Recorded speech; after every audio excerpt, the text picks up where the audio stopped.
All right, we're ready. I don't know. Are we? Play it whenever you want. playing. Sorry. Cue it up, baby. Spin that record, DJ. Okay, I have to agree to use Twitter's cookies. I agreed. Here at the Alibaba headquarters, it's been an amazing time here in Hangzhou. Awesome. It's been pretty cool. And all the amazing things. We can't wait to do what things we're going to do. It's going to be exciting. Yeah. So, big Holy things shit. coming our way, your way. It's going to be fun. China, we love you. We Love you, China. Yes. Bye-bye. Peace. Wow. Russell. We love you. We love you too, Russell.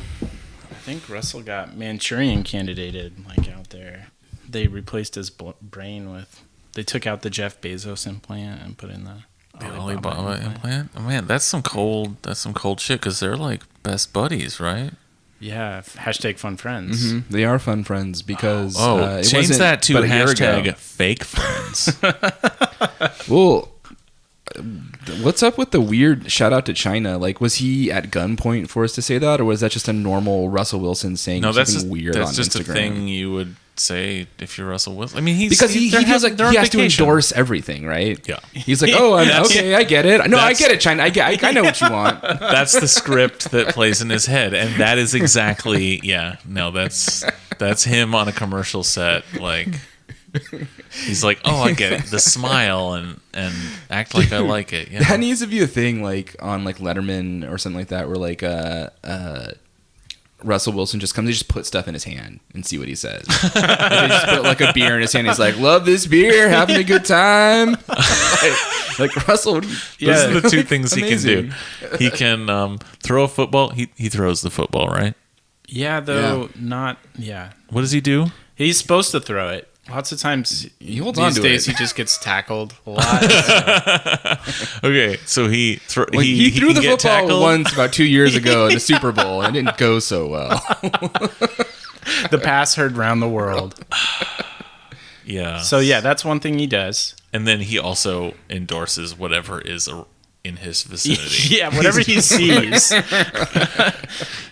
He's It's like Terminator vision. Brand acquired. oh man. Well, I love Ciara.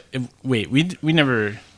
We were split on this last time, right? Sierra. Ask the Chinese. Tomato. Ciara. Okay, Ciara. It depends on if your accent is Mandarin or Cantonese. Oh, okay. Well, I don't know the difference, but she's just trying desperately to stay in frame in that whole video.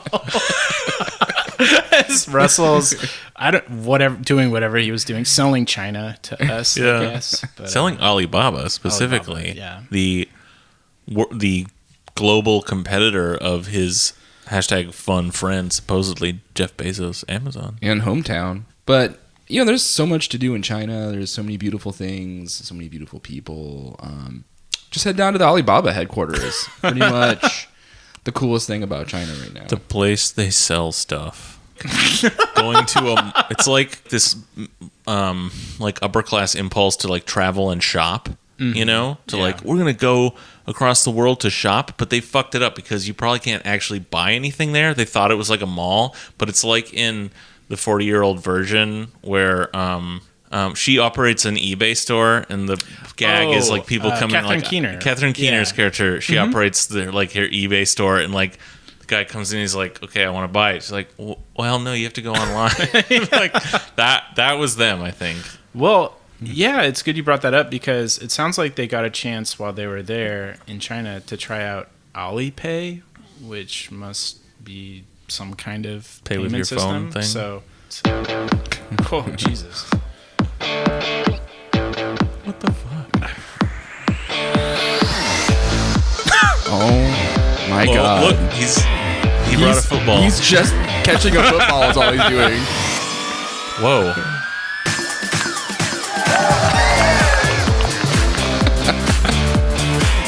Oh, he's doing that dance. Wait, are these like the founders of Alibaba? Lord So knows. Sierra and I are here in China, right here in Hangzhou, at the True Authentic Mart right here. So basically what you have to do is you put your phone up, find a QR code, boom, it scans it, tells you how much RMB you got to pay. If it's 29 RMB, 10 RMB, boom, and you pay for it and you're gone. Gonna try this pig feet now. It's like money. You pick out what you want. You pay for it. It's still shopping. It's a montage of him shopping, of them shopping. Alizilla. How does Bay feel about this? How does Jay Bay feel about this? We checking in on his Instagram, see if he's like throwing any shade on this shit. I can take a look at his. I mean, what about their pancake party? Like, what happened to that? That's the past. China's the future. We all know China's the future. So I think it's clear where Russell's coming down on this whole trade war. Oh yeah, that's true. They might as well be kneeling on the field. Kneeling to The flag of the- level of disrespect in these endorsements of China and Alibaba are akin to the disrespect to the flag of the country. He stands for the anthem of the PRC, though. He doesn't. If he just sees a flag waving, he immediately salutes it or whatever. yeah. It doesn't matter what it looks like. Things are pretty quiet on Bezos's Instagram. What's he got? What's his latest post? A week ago, he was supporting an Amazonian who was competing in the Special Olympics USA Games, which actually took place here in Seattle. Yeah. So maybe that's his new hashtag fun friend. He didn't use that hashtag, but maybe Russell's been replaced by Leonard Flowers. I think that Jeff is like taking it personally right now and just fuming and not saying anything. He's in that industrial kitchen, just crying, making just pancakes. just stacks and stacks of pancakes. Looking at that Ralph Waldo Emerson quote on his fridge.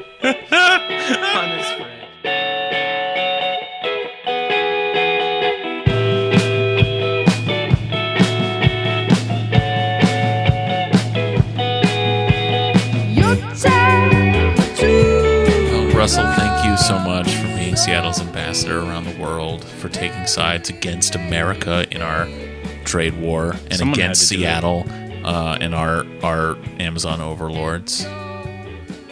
All hail Alibaba and Russell Wilson. So, Colin, you've got something from one of our favorite news outlets. Yeah. My Northwest, right? Yeah, that would be the place. So I can't wait. Continuing on this tech theme today, there's a great little story about one of the other tech magnates, Paul Allen. Oh, but he's the good gazillionaire, right? Something like that. He's the owner of the Seahawks and technically Russell Wilson's boss. So Oh, yeah. he looks like if someone took Paul Schaefer and made him into a supervillain.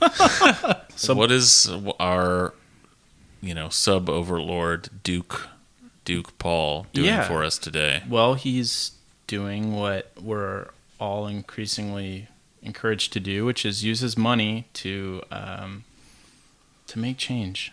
And so Paul Allen funded Blockable may offer new solution to affordable housing. That's the headline by Ron and Don Show on My Northwest. Okay. Ron and Don Show? Yeah, the Ron and Don Show. So this must have come from radio or something like radio. So the Ron and Don Show broke this story. I guess so. We need to find out. We need to find out what the Ron and Don Show is and start listening to it. But we don't. That's homework for later. Yeah, good luck on that. Seattle-based startup Blockable is hoping to change the way affordable housing is developed using a new approach to design and technology. Oh, new innovation! They must be 3D printing homes or something. Yeah. Well, this is what we need to solve, like our economic and class problems, and we need new ideas about how to build homes. Obviously, so go on, Colin. Absolutely. So, the company recently delivered its first unit to land donated by the Edmonds Lutheran Church, reports GeekWire.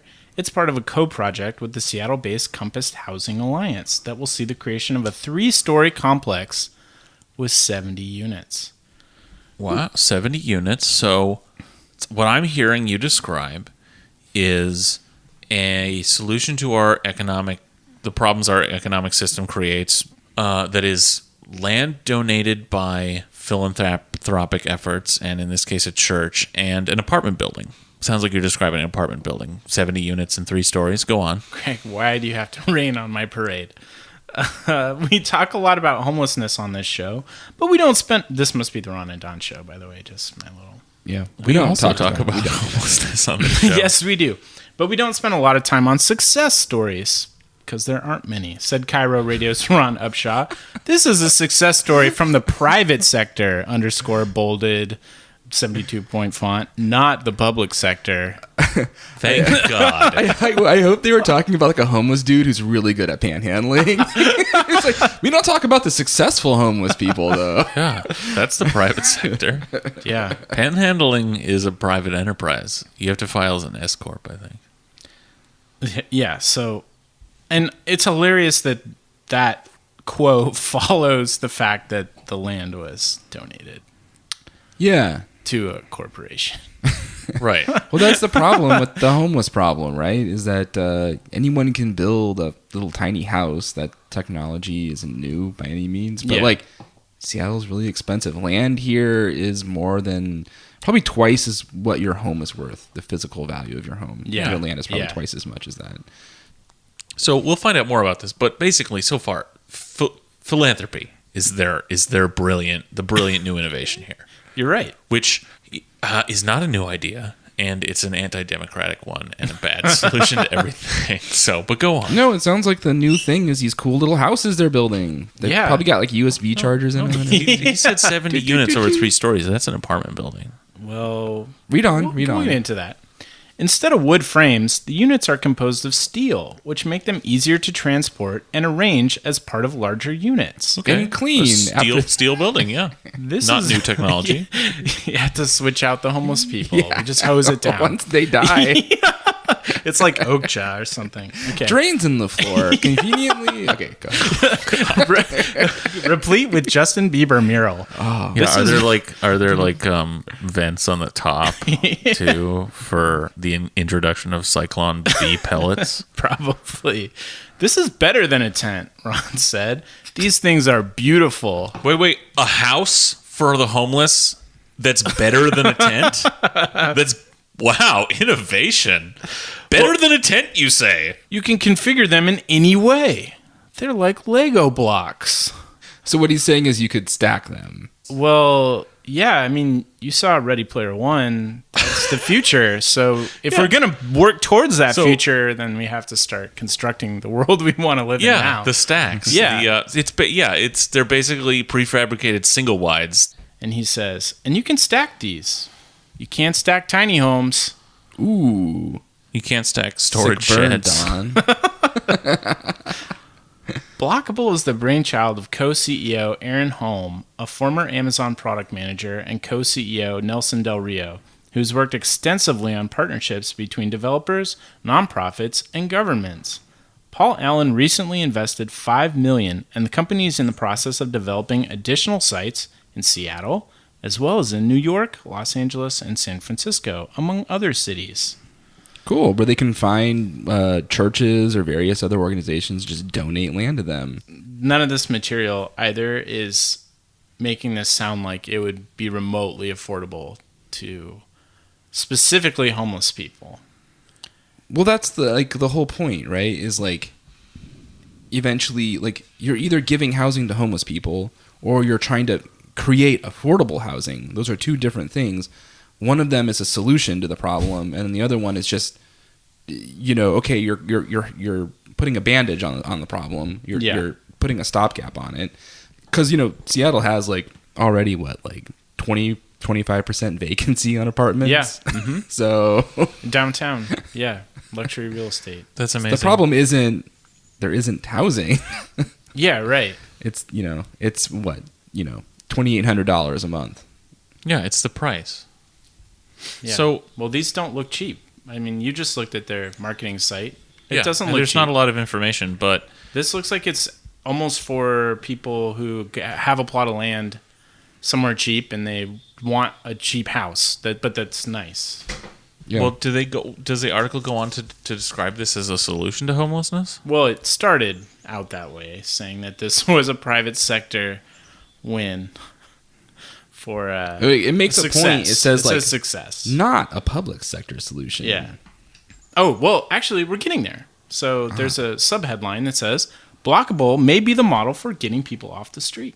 Okay, go on. For Ron, this type of project displays a resourcefulness and ingenuity that needs to be applied by the city on a bigger scale. So Ron's really liking what he sees. What is he? And he's just seeing, again, like you said, container-sized, like single wide. It's a single wide trailer that you could stack. Yes, that's exactly what it is. And a modular single wide trailer. Yes. From everything I've seen and what we just read, that sounds like a perfect characterization. Go on. These are the types of ideas that we need to incorporate. We need to keep pressure on city government, Ron said. What? Right now, this pilot program is using the Edmonds Lutheran Church, and that's great. However, the assessor for King County has identified 300 pieces of real estate owned by the government that are 20,000 square feet or more. Those are the lots you need to use. Oh, cool. Okay, cool. So what you're saying is... Yeah, go ahead. I think we're on the same path here. Like, so sell the city assets to, or use them. I mean, that's, yeah, great. No, I think what is new about this? Well, I can tell you, this is a local guy teaming up with a local billionaire. We have people to do this. Just scale this thing. Should be scaled up immediately. Okay, all this, it's just, like, apartment buildings exist.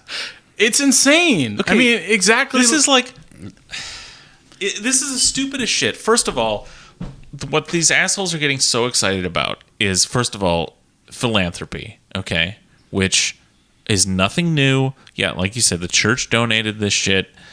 Well, and now they want the government to donate other land because they're not donating these units. There's no way they're donating the units. Right, and he's just talking about how excited he is about this being not a public thing, but he's talking about using public land. Yeah. Of course, in his mind, I'm just like, the city give up their public land. As if the city owns large swaths of Seattle that are in the metropolitan area. Yeah, no, there are bits of land here and there, but but the point is, on the balance sheet, that's the same thing. It doesn't. Yeah. I mean, that's an asset. I mean, the city, if it was going to use it for nothing else that it needs to infrastructurally, then it would sell it for money. So this isn't like value you're creating out of nothing because it's held by the government. So you're combining like philanthropy, which big fucking deal. It's not the solution to anything. Having people with money being able to choose when to solve or pretend to solve problems in small ways. Yeah. But also like getting excited about a new way to build cheap housing. Prince Albert, who died in the 1850s or something, Queen Victoria's consort. This is just such an old idea. The Prince Albert model cottage is basically, he got very excited, and it was the Society for Improving the Conditions of the Laboring Class. This idea of taking, cheaply building a structure that instead of just a single townhome, for a family, for a wealthy merchant class family, for the laboring classes, you could build a building that had multiple units in it that the laboring class could afford, and their model was like a 4-unit building. It was sturdy brick and had a fireplace in each one, 3 bedrooms to a thing. This is literally Victorian England. This is literally like Dickensian England. Uh-huh. Basically, that they invented the modern apartment building. Yeah. So we already have apartment buildings. Okay, that's where people can live. But inventing new ways of making them cheaper and cheaper and cheaper is also not such a great thing. And this is pervasive in our culture, this idea that that the way to improve our economy and our economic lives, is to make everything cheaper for the consumer. And that actually sucks. That's terrible. Everything in our society is becoming cheaper and shittier. And look, they're talking about this solution of having these shitty stackable single wides as like a new thing, but all that is, if that's good in any way, it can only be because it's cheaper than just building a similarly sized apartment building, which because it's like pre-manufactured or something. Yeah. And it's like, so the fuck what? Like, that's not a good thing. That everything in our lives getting cheaper is actually a sign that, like, we're all getting poorer. Okay, if all we can afford is something cheaper and cheaper and cheaper every year, that just shows us in another way, even if we can't afford housing, that we're all getting poorer. What we should be trying to do is make it so people can afford good ways of living. So this is like the opposite of a solution. This is just a fucking race to the bottom. Yeah. It'd be funny if he's like, so we're building a new prison and it's going to be great. They can bunk together. They can fight for control of the prison cell. Why not, right? Yeah. Yeah. I It's mean, a fun little fort for them. That's, yeah. It doesn't seem like this is even geared for home. Like, it's not. No. Not talking about any program to put homeless people into things. It's just a new, cheaper version of an apartment. And it's like, you can't get any cheaper than the fucking apartments are being built. Jesus, it cost minimum $1,200 for a quote micro studio, a very recent invention that's like a 150 square foot box with a bed, a microwave, a sink, and another little hole with a toilet in it. Yeah. And then the building has a shitty, like, shared communal kitchen TV space. Yeah. I mean, that's like $1,200 in the city at bottom end. Yeah. And in these cheap, shitty buildings. I mean, this is just like, those buildings, you look at the pictures, they feel like where the kind of, like, this should be a solution for getting people off the streets. This very simple housing where they have, like, the facilities they need, but it's very cheap because we're in an emergency situation where we would spend money. But that's not even what we're using that for. This is just what people who can afford housing have to live in this city. Yeah. You know? Yeah.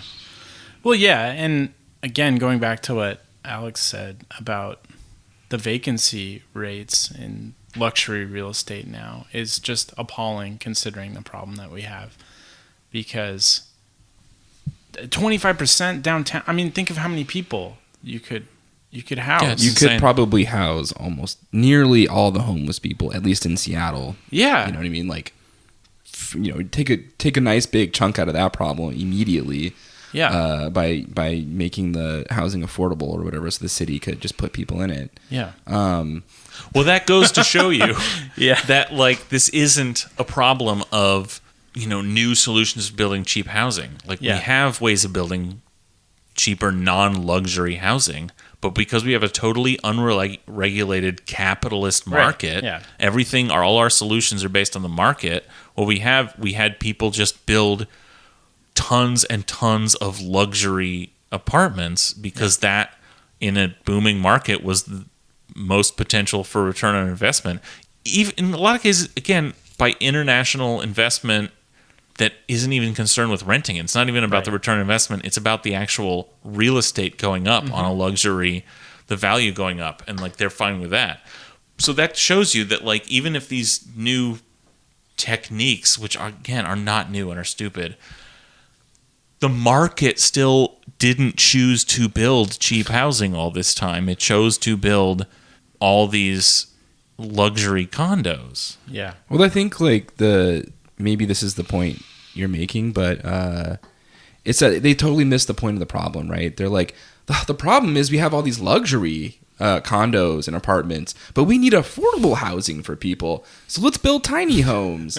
Right. It's like, no, that's the problem, is that the market built only really nice things that, half the population can't afford. Well, and also, like, it's not like you're solving it's like you're solving the problem that you created. yeah. Like, you know what I mean? Like, Yeah. It's that, and that actually what we should want is for people to afford better living conditions. Yeah, and I agree with Yeah. that too. The whole idea that, like, the future is we all just have a meager existence, living as minimally as possible and being incredibly grateful for it. Yeah. And it's like, well, what's the fucking point of that? Like, compared to, I think, in the 50s or 40s when people were, like, envisioning, like, I think there's a whole thing, like, Frank Lloyd Wright built houses that were, you know, they were intended to be incredibly affordable, and they ended up being modestly affordable. But they were really nice houses. He built houses in the 1950s and 60s that had heated flooring. Yeah.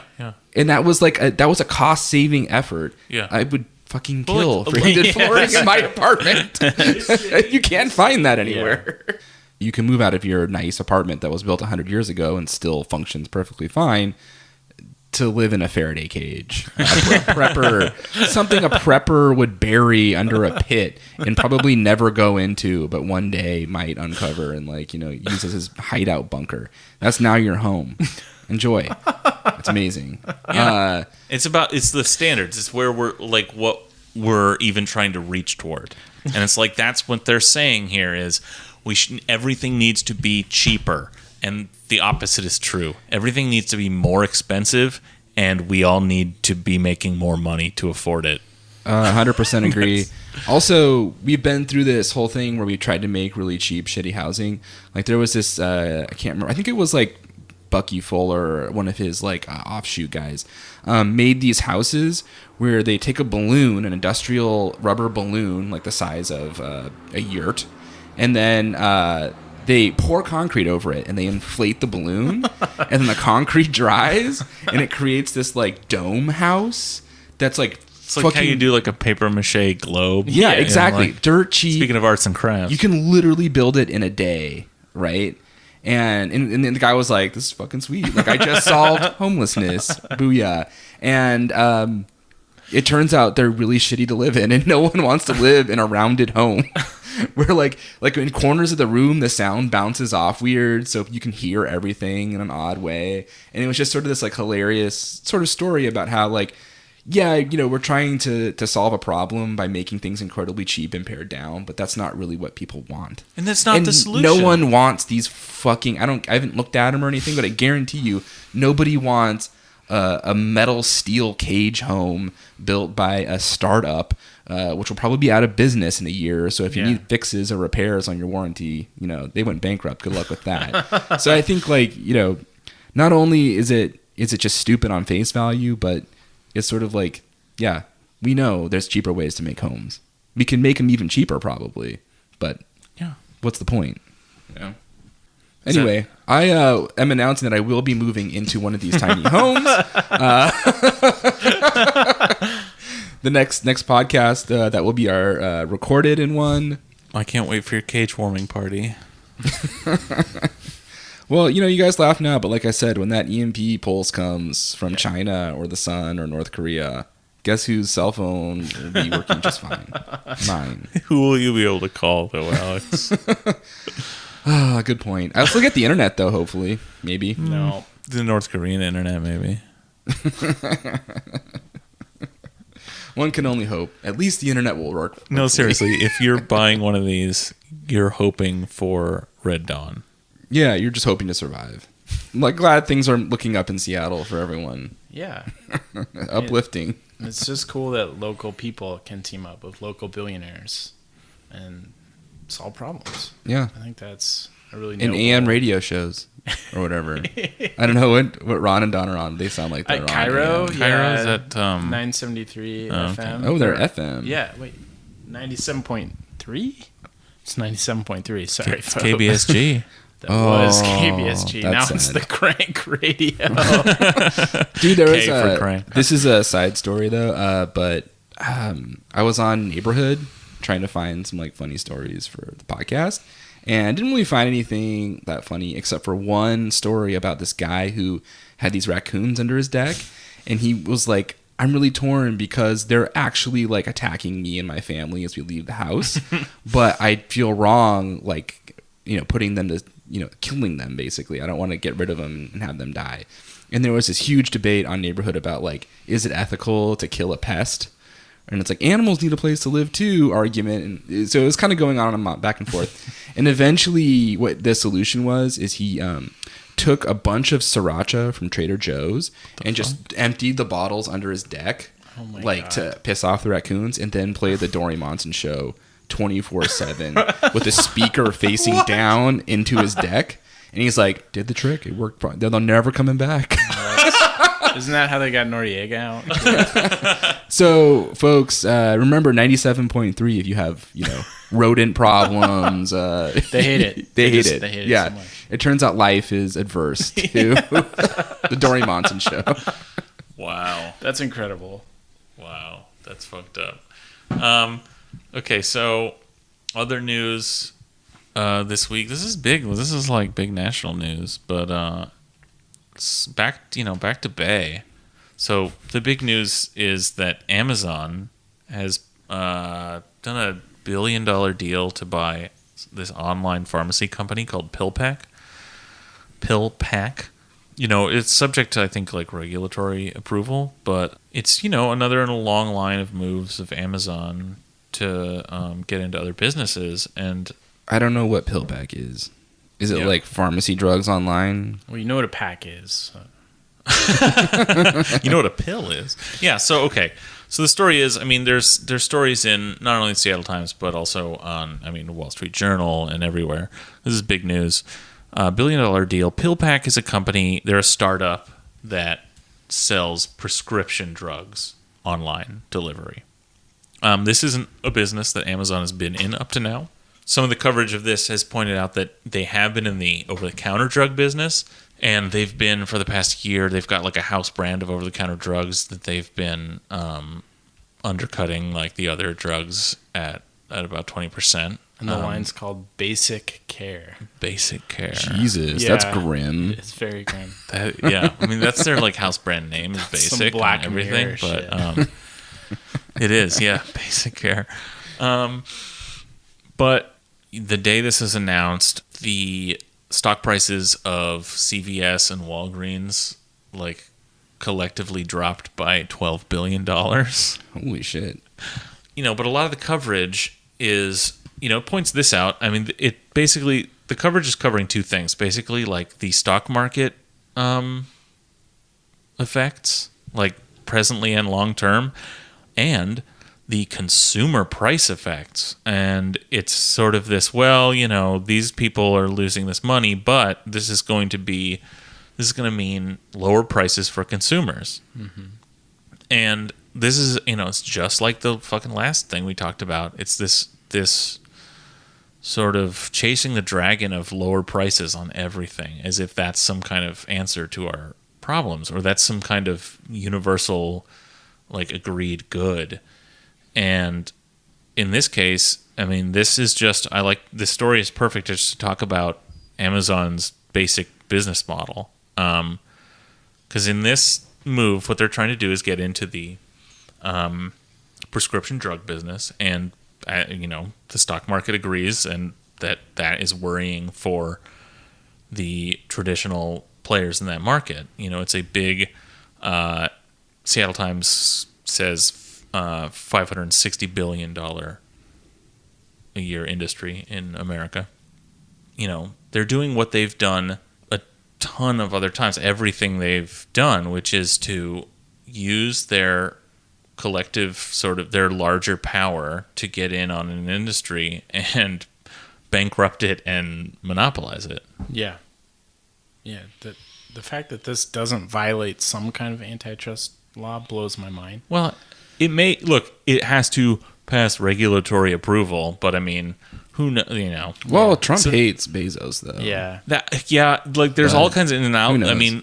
It's a Republican administration, so I'm still going to say, yeah, probably it's still going to pass just fine. Yeah. But unless there's some weird wild card from the totally unpredictable President Trump. Well, and the Whole Foods merger went through in the Trump era too, right? Yeah. Well, but Amazon's wild card is that we're not a direct competitor to these people. No, but that is the way that that is how they get approval. Yeah. Yeah, it's not hurting competition if we don't compete with them. No, if anything, and I think that they're right. Like that it isn't a monopoly in the sense that like there are a number of other companies that are competing with them in the market. Right. So that's not the problem, is that it's a competition thing. The problem is that we have a really fucked up system where Amazon can afford to lose an insane amount of money because they have their market capitalization is insane, it's right? Insane. Their stock prices they're not making any money, and so they can afford to just lose money, and then it ends up like, I think the example we're all thinking of is like bookstores, right? Yeah, like it's the original one. Like there aren't any bookstores anymore that are like just your generic bookstore. Those don't exist. If you're lucky, you have like a used bookstore that is like just like God only knows how they're hanging on. Yeah, I mean, it's basically a cat sanctuary. Lots there's of romance guaranteed, novels, there's a cat, Stephen King at least books. 3 cats. Yeah, Yeah. But it's like, that's like the weird niche that like Bezos hasn't got. He's like, damn, like used bookstores that are hanging on. Yeah, no, he's let that one go. But like, no, it's exactly that, because actually in these regulatory decisions, it's actually like in this one, and the coverage points this out, that actually, if anything, this is introducing more competition to the market. That's what it's sold as, yeah. Like, And so in the short term, this merger that does that, it's like, okay, there's Rite Aid, there's Walgreens, there's CVS, and now, now there will be a big player, Amazon. So if anything, that introduces more competition. And this is the problem with our regulatory oversight since the Reagan administration is this is basically the extent of it. The only place that there's even any sort of feint toward exercising like regulatory power over antitrust, laws is in the merger phase. That's all we do. We don't follow up later. also, it's nice to have, like, it makes the politicians feel like they have a purpose, right? They all confer together, or whatever, whoever needs to vote, whatever regulatory committee votes on it, and then it always passes. Yeah, it's a little bit of power they retain. Yeah. Like, it's like, I remember when, like, it's like AT&T bought Sprint or something like that, and it was just like, no, it's fine. And like isn't Telecom? No, that and Time Warner. Time Warner. Time and AT&T. Yeah, just and merged, AT&T right? merch. And it's like, Yeah. dear God, like, pretty soon, and with the death of like a net neutrality, like it'll be like a literal amazing monopoly, just like in the next 5 years. Yeah. I don't know. Yeah. Yeah, and that's the thing that blows my mind is that I understand the perspective that you both were talking about, why it passes some preliminary muster. But the thing is, when you just look at a company like Amazon, you see how they horizontally integrate and then they very quickly vertically integrate within the horizontal. And so when, not that CVS or Walgreens or Rite Aid deserve much sympathy, but they're not playing with the same kind of diversified sort of portfolio that Amazon is, because they have their hands in everything. Right. And they literally cannot compete with that. Like, No, they just can't. compete with it. So, I mean, the money facilitates that, right? Yeah. The market Well, that's cap the thing. facilitates that, but But we, the story is always, well, on the one hand, it's like, okay, this will make things cheaper for consumers. And we've gone over how cheapness is not good. Everything should be more expensive, and we should just have more money to pay for it. You Also- deserve more expensive medication. Yeah, you sir. absolutely do. You're Cialis? How much are you paying for that? No, because You're actually overall, paying too little for your health. if everything goes up in price, sure, some things will go up in quality. Okay, I think housing and a lot of other things need to go up in quality, and we should be able to afford more quality things. That's what we should be striving for, not cheaper shit. But also, we just need massive inflation in this country. I was just going to say, I think you're describing inflation. Yeah. And That luckily, is we what have I'm- a fiat currency, so let's just print more. Yeah, no, we need inflation in this country. We haven't had any in my lifetime, my adult life, the life where the years where I've carried debt, massive debt. There's been no inflation, unfortunately. But we have all, just like the same kind of mantra we have in our culture that lower prices are better for the quote consumer. It's that inflation is bad. This is bullshit. Inflation is just rising prices. If you're working and there's inflation and your wages aren't rising with inflation, then inflation isn't what's fucking you. What's fucking you is you're getting a pay cut. Right, Because every year because what you're being paid is less value. Losing value, yeah. Mhm. So you're actually taking a pay cut. Right. That's the way we need to be thinking about it. Yeah, if you aren't thinking about that already, Oh, no one in America thinks that way at all. But that's it. Shit, you work for a value. You're worth something to your employer. You buy things for a value. The medium of exchange is bullshit. What we've had is this small amount of inflation over many decades to bring down wages. But people were able to be convinced and felt like it's this thing called inflation that's happening that was causing that. But all that was a mechanism to lower people's wages, and that's what happened. We now have lower wages, and if you feel like your wages are not going up relative to inflation, then what's happening is your employer's not giving you a pay cut every year. Yeah. And how did I get off on this, Jag? It was amazing. You started giving like an economic lesson on what inflation was. I don't know. We were just talking about you were going back to the lower prices are not better. Oh, right. And then you just kind of like kept going. Okay, so we need to have inflation and have wages keep up with it so that we can devalue the wealth held in dollars by the China. fucking super rich. By fucking everybody. Sure. Yeah, our national debt, sure, great. But this is no new idea. This is the sort of more democratically minded founders of America had the same thought. I don't think that is this mentioned in Hamilton that he was against this. This is the point of like the Yeah, there was a whole 5-minute rap about it. I bet there was. Yeah, no, was to prevent this. But this is what you need to do to combat accumulation of wealth and debt abuse by debt is to constantly, slowly be devaluing the currency. If you don't hold large amounts of wealth in dollars, unless you literally have $100,000 or more in the bank daily and no debt in dollars. I don't mean what the value of your house. That is not affected by inflation at all. Talking about liquidity. Actual dollars, you're not affected badly by inflation. You're affected by the pay cut you're getting from your boss that's being hidden by inflation. So, but if you are a billionaire, you're probably very diversified. You've got your money in stocks, you've got shit, but some of it is probably in fucking dollars, and you can take that power away from those people by devaluing the currency slowly in a controlled way, and you can take the edge off people's debt.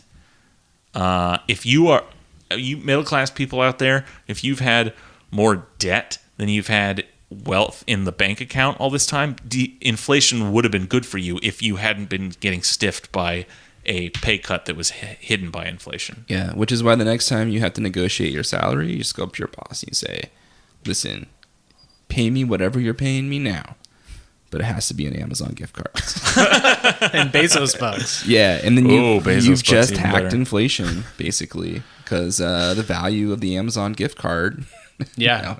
It doesn't actually work that way. No, the problem is those are denominated in dollars. In dollars. Right. Now, if they were denominated in Bezos bucks, that'd be a whole different thing. That would be a way to diversify your assets in another thing. But you can still hold on to them and bet against the value of the dollar. yeah. And eventually that $25 might buy you more than it would today. Yeah. Right? Well, it's also no coincidence that the monetary policy of this century has been to limit inflation to nothing.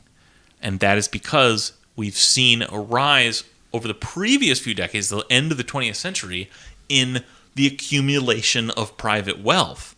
And so suddenly, when you have these millionaires and billionaires growing, this suddenly becomes this pressure to lower inflation, because they're the only people who are getting fucked by it. But we pretend it's this social catastrophe. Again, How did I get out of this? You were trying you were drawing an analogy between the lowering the value of things. Yeah. That's where we got onto it. So what I was saying about lowering the I know value, there's not much of a connection there. Don't look at me. Well, I just want to say before you keep going that it's really great to hear a success story for the super rich. I mean, we talk about these unsuccessful stories of the working class, middle class people, but at least there's a success story of the economy. Yeah. Limiting their loss of wealth by inflation. Yeah. Dude, the funny thing about that article too that talked about the tiny homes is like no homeless people got a home. There was literally no success story. Yeah. Like, it wasn't like, and now people are living in them. It's like, no, they just built them. Yeah, that was No, they're just talking. They built a model. that was the Arrested Development moment where they go to the house and it just like falls over. You know, Yeah. You're like celebrating that you put something on the ground, not that somebody's living there. That's a good analogy for America right now, Yeah. right? Like, we're all super impressed about the unemployment rate. Jobs are at Yeah. an all-time high. Yeah. Inflation is still miraculously. How do they do it, folks? No one knows. Wages haven't gone up in Oh, a decade God. or Yeah. so. Or Like, they actually well, gone down. no, since the Like mid 40 '70s, years, they've right? gone like down steadily. So Or just flat, which is same Yeah. as down, pretty much. But then we're all celebrating it, being like, "Hey, it's a win. This is good." I don't know. well, that's the thing. That's because we've had these falling wages since the mid '70s. The solution from the overlord class has been, but prices can get lower. So what does that really mean? And this is the same thing with the drugs. It's like, yeah, the prices on these drugs will get lower and lower, but that's only to sort of put a balm on the pain of everyone getting poorer. And if everyone's getting poorer, the price is getting lower. That's all it is. That's just a Band-Aid. So we're just in this race to the bottom. Yeah. Yeah, definitely. But I think also, I mean, specifically going back to this article, that what Amazon is doing very intentionally is they're just undercutting their competitor because they can afford to take. Yeah, but that they're so loss. brilliant for doing that. I mean, the innovation Yeah, that it takes to come up with this, you know? Yeah, that's why they have glass balls in the middle of the most expensive part of Seattle. Yeah. It's because they deserve the lottery winnings that come with with just, old school robber baron tactics. Yeah. Yeah. So that really, when the revolution comes, those will be occupied and filled with the homeless. That'd be rad. Actually, tents inside. And we need like gangs, like the warriors, to live in there. You know, like Yeah, to take it over. Yeah. I'm gonna make it the seat of my power. I'm pretty sure there's a throne in there somewhere. Oh, there's Yeah, gotta be. Like, There's gotta be. like, It's shrouded in throne room. palm fronds, but yeah. which can then be used to fan you when And they you just sit in bring it. out we need to general take purpose a. donuts. We should take a field trip sometime. Does anybody know Dude, any I tried to look. Amazonians that? So you can sign up for weekends, and when I tried to look last because somebody I know wanted to go, they were all full. I think we just show up and be like, show them our phone or something like that. I don't know. They've got kids that look like they're about 15 as a security guard, so I don't really want to get tased or by a 15-year-old. yeah. Dude, Hard to that's fight a good back, you know point. what I mean? Yeah. No, like someone just with no like. Okay, well, if any of our listeners have access to the glass balls, shoot us a line. We'll We're record- at Seattle Sucks Pod on Twitter. We'll record from in there, and sure, there'll be like background noise of like burbling brooks and like parrots like cawing. I assume. Yeah, but, jungle monkeys. Yeah. Jungle monkeys just fucking. Just You know like the bonobo enclosure. The whole just time they'll going just be off. like, yeah, it's just kind of like a glass house. It's just like a greenhouse. That's all it is. Like a Buckminster Fuller's geodesic No, dome. it's very Like, I don't know. Buckminster Fuller. But you But they said made it uglier somehow. So No, props to they them. really are ugly too, though. I was when they Incredibly were going ugly. up in the first place, the underlying structure of like the shaped, sculpted concrete girders, I thought was actually kind of beautiful looking. I thought if you just like fitted glass into those shapes, that would be. Then they just covered it with this skin of with another frame of glass, and it just looks like shit. That's kind of It just looks like something like like H.R. Geiger would create or something. Some No, like yeah, it really dystopic does, yeah. alien. Because it's got those like biomorphic curves. Uh-huh. So it's like trying to be like a nest that some evil creature would like hide its eggs in. Yeah. Is what it really looks like. Whereas a geodesic dome are like straight line patterns that are like, very obvious and repeating. Whereas this is like far more nefarious and like, Yeah, no, totally. It's trying to be natural in a way that's like uncanny Deeply, valley. very uncanny. Like, But like, So you said it, Alex, about like the way that, you know, Amazon just has the money to undercut and to undercut these businesses, Or to branch out into a new market by buying like PillPack, for example, or buying Whole Foods. And then overnight they can become a brick and mortar retailer, right? And let us not let them get away with like the narrative of like, well, they're this incredibly innovative company that like, you know, it's because of they're just turning over their success into new successes. But that's bullshit. You said it. They don't make any money. Well, I guess that's really questionable, right? Because there is no oversight into where the money is going, and so we don't know. They file stock reports, you know, because they're a publicly traded company, but we don't know like if the Whole Foods is making any money or not. Well, that may be. I mean, Whole Foods was already presumably a profitable company, but I'm talking about like Amazon, where they get this money to just enter whole new businesses. Yeah. And I think the narrative is, well, it's this scrappy little startup that started selling books, and they were, you know, like packaging them in Bezos' garage or whatever, and in his kitchen. He did it himself, and he was would on drive his knees, the boxes like, to the post office. Yeah. Colin, do you know what a DoorDesk is? But are you familiar with the little innovation called the DoorDesk? And then they survived the dot-com bust. Yes, they did. And then, you know, all this money they have, their billions, are their success story. And that's how they're able to take their brilliance and their genius models and put them in new sectors.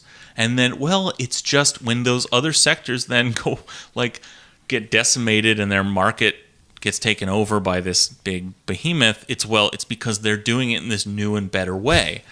And I just want to like shit all over that. Yeah. Because the actual truth of what Amazon is I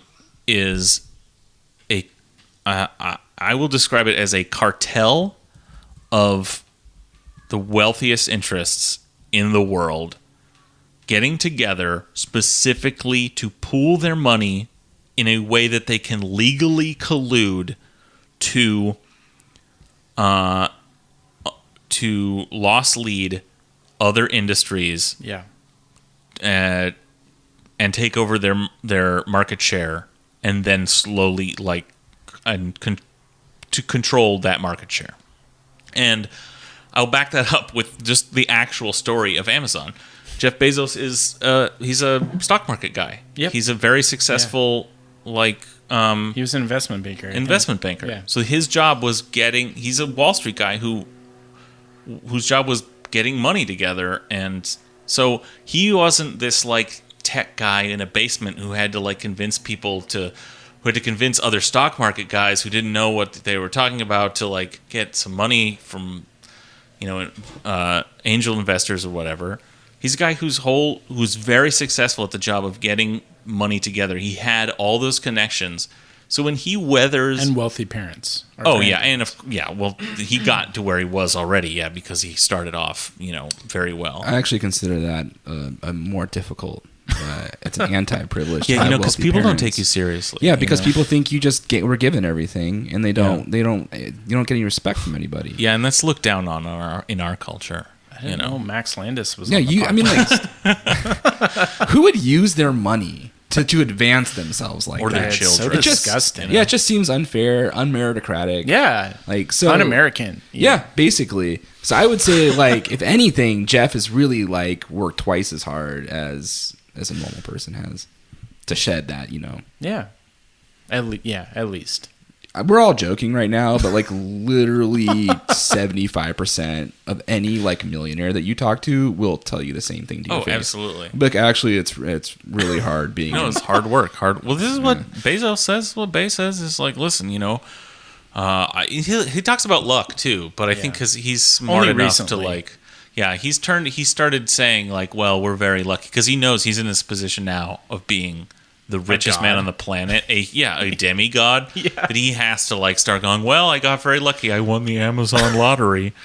But what he really did was, I mean, how does he get through from everything, what journalism has been done what access to the numbers people have had. The story has always been that they've never made a fucking dime until Very recently. They stumbled into their web services business, and that's finally starting to Which make money. was, I mean, if we're, again, giving credit where it's due, that was truly an innovation, and it's changed the software world considerably. Yeah. But that's pretty much where the So innovation ends. So they did that. Yeah. That's not how they weathered the .com boom. No. This is very recently. Yeah. They built a new model from scratch of how to host the internet. And they're making money on that. But that is not where all of Jeff Bezos' wealth comes from. They're finally starting to show profitability in that. But that does not explain all their money. The Right. money is just investment. This is what Jeff Bezos is. He could have picked anything, and he knew this. He picked books, okay? But what his concept was I can get this investment money to start selling things on the internet. Yeah. And he just picked an industry. They've never made $1 on selling the books, on anything else. It's and even if they're showing profitability now, their real secret has been and how they weren't profitable. Other companies that were also doing as well as them went under in the .com bust because their investors pulled out, because the market turned on that whole sector because it was ludicrously overvalued. Amazon has always been ludicrously overvalued. The difference is he was able to convince people to keep their money in during that time and get through it. And then he's continued to get more and more and more and more capital investment in that company. So all the rich people in the world have Amazon stock, okay? Yeah. The largest institutions, okay? It's a pool of stock. And what's his pitch? He has a lot of fluff. He talks about all this shit. But really, what has he been able to show year after year? Look, we saw this industry and we went, hey, we have all of your investment money, so we had that money to put that out of business. And that's he's done an end run by being able to just put more capital up front than anyone else ever. Yeah. He's doing an end run around the normal growth of a business of trying to grab market share. He's just been able to loss lead every sector until you have that market share through, like you said, their horizontal integration. It's a one-stop shop now. Yep. So that everything else is a fucking myth. All it is a cartel for putting other industries out of business. Yeah, completely. Well, also, I think to some of Amazon's credit, their whole pitch was we're never going to be profitable because we believe in reinvesting and reinvesting and reinvesting. Oh, that's true. Yeah. And so that's one thing that they kind of changed the narrative on what a stock is. And, For sure. And that is a little bit of mesmerism, a little bit, but also they're benefiting from a market where the only place to put your money if you want any kind of return is in the stock market. Mm-hmm. Yeah. And it's not, profitable to... Or Seattle real estate. Yeah. Or, it's not profitable to put it into anything else. Yeah. Literally. Yeah. Well, look, I There's think no inflation. His idea, his pitch of we're always going to be reinvesting that's the coded language of this idea. I'm talking this cartel idea I'm talking about, because most businesses couldn't pull that off. You couldn't continually invest. You'd run out of shit to invest in. You'd always need new brilliant ideas to be developing. No one, AT&T did it for a while, but it runs out. At some point, you can't just be putting pure research or something, R&D. That's not what their shit's going to. So, sure, some of it is, but what that means is, what they're saying is, because of our horizontal integration, because we have a platform that we can sell anything on, there will always be, we can always be in reinvesting and growing, because there's always going to be more businesses for us to just come in and hammer out market share from people who can't compete with us. Totally. So that's the pitch. Yeah. Yeah. And that's why government needs to intervene, but it won't. Yeah. Well, we don't do that. I mean, we haven't enforced antitrust laws, for a very long time. But if any company was ever ripe for it, holy shit, Yeah. Amazon needs to be fucking broken into a million fucking pieces. Absolutely. But that's so out of our dialogue. You know how many jobs that would kill, Greg? No, look how many It would jobs they have be killed. like a job massacre. Yeah, I mean that's. I don't that's want the to. way I don't want to say a job cost. I don't want to use that kind of like. Java cost. But it You would heard it be- here first, everybody. It would be the worst possible thing ever. Jobageddon. No, It I would mean be that's. job again. Oh, that's more tasteful. Thank you. No, that's like no. I'm sure that would be the narrative. But look, this example is so perfect. Like it's happened so many times. But look, they're going to take this piece of the drugstore market, right? Yeah. That is Oh, yeah. going to. Oh yeah, that's what we were talking Now about. listen, the fucking drugstore. PillPack, everybody. The fucking drugstores Remember are that? overpopulated anyway. I mean, like these Dude, if these they shitty can- companies, if they Walgreens can- and CVS. If they can get fucking Cialis and Viagra in the hands, the sweaty, grimy hands of 48-year-old men named like fucking Todd, with, like 3Ds or whatever, then they will make a killing, and they can do it for less, because Yeah. that's all that this shit is like pills that people don't need. And like that's like look at all the fucking commercials are for, right? Yeah. They're not for like fucking like, you know, amoxicillin, right? Even though that's probably like the number one prescribed drug, right? It's all for like fucking ridiculous shit, and people for can't first stop world eating problems, it up. but I mean, like, you know, you got to get it up. You know? My But legs that's are what- restless, Alex. Okay, now that Like that's some bullshit. PillPack, fucking like that's how they'll succeed, and they know that. They know that like they're not trying to invent any new drugs Yeah. or like it's not like it's like no. We might be able to get shitty boner pills to men faster. Yep.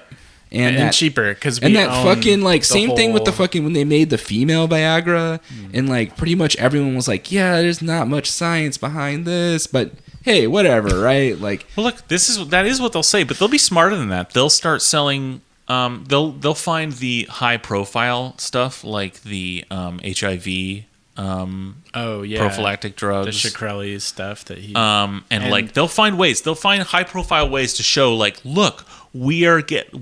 insulin. Insulin, absolutely. They'll find these ways to go high profile and say, look, we are making these things more affordable, and they will get the good fucking press on that. And again, it comes to the same thing I say. The issue isn't even the affordability in the drug world. Actually, yes, this is one place where shit does actually need to be cheaper because Yeah. all this shit just needs to be nationalized. Yeah, it needs to be but, free.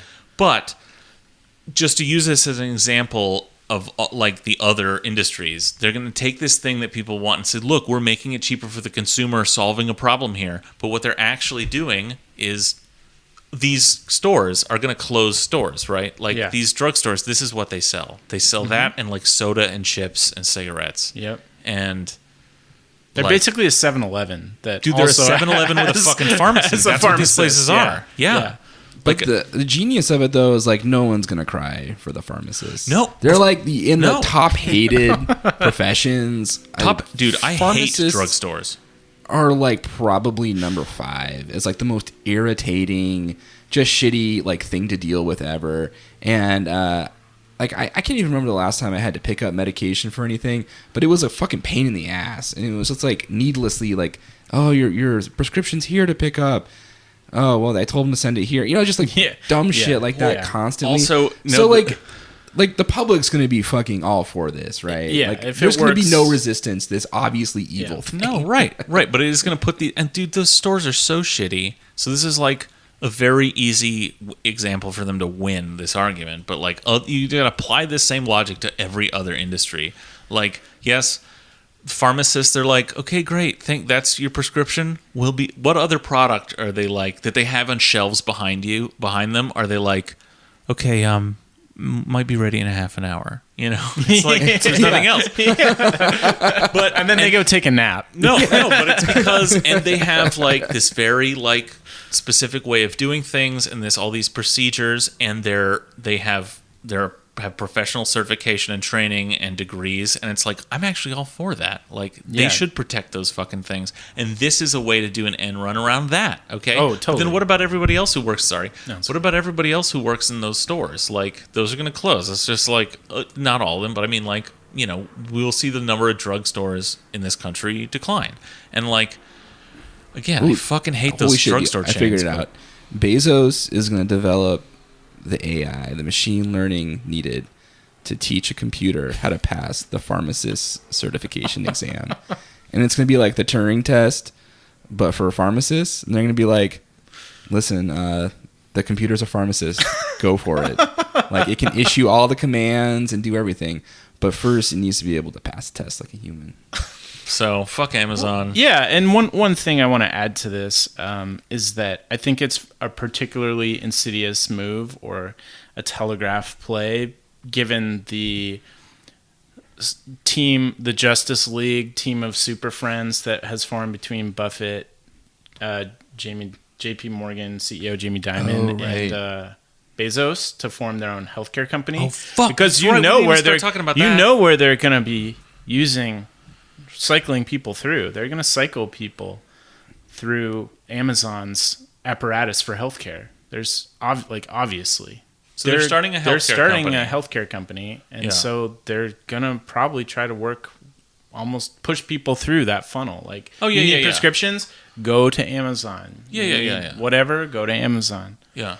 You know, it's going to be, I mean, like the HMO system, but more privately run. Like, it's an actual, like, Yeah, for-profit company. Yeah. Well, I mean, this, again, it's the same thing.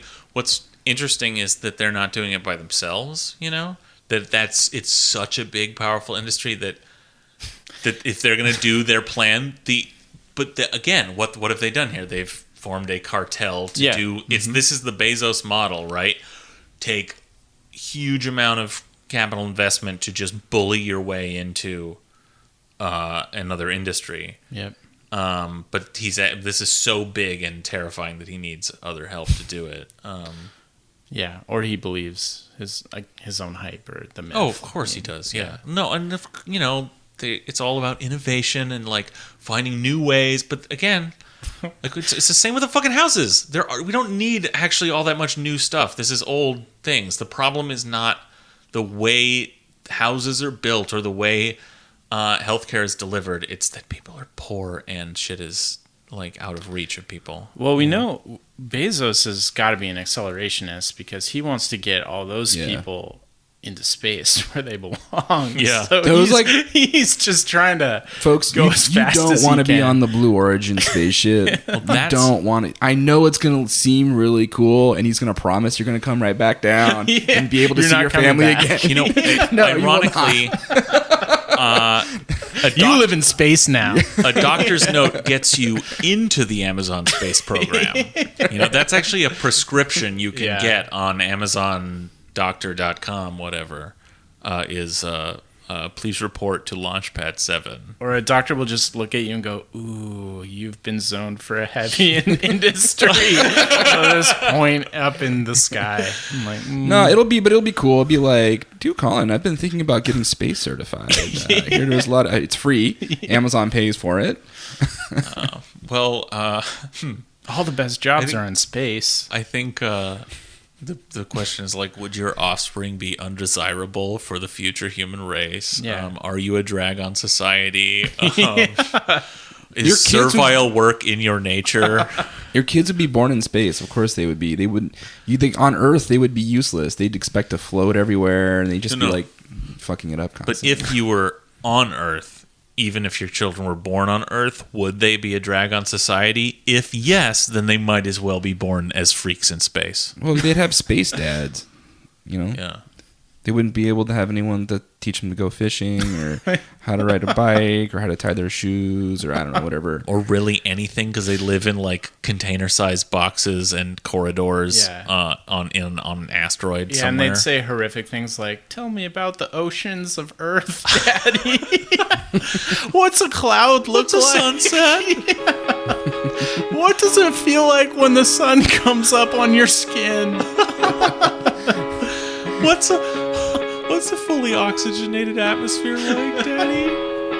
Dude, I can't wait until every American looks like the Baron Harkonnen because Earth has become so inhospitable that we're forced to wear like these rad like suits made of like compression plastic and powdered constantly. I just hope I look like Sting rather than the Baron Harkonnen. You already do look like Sting.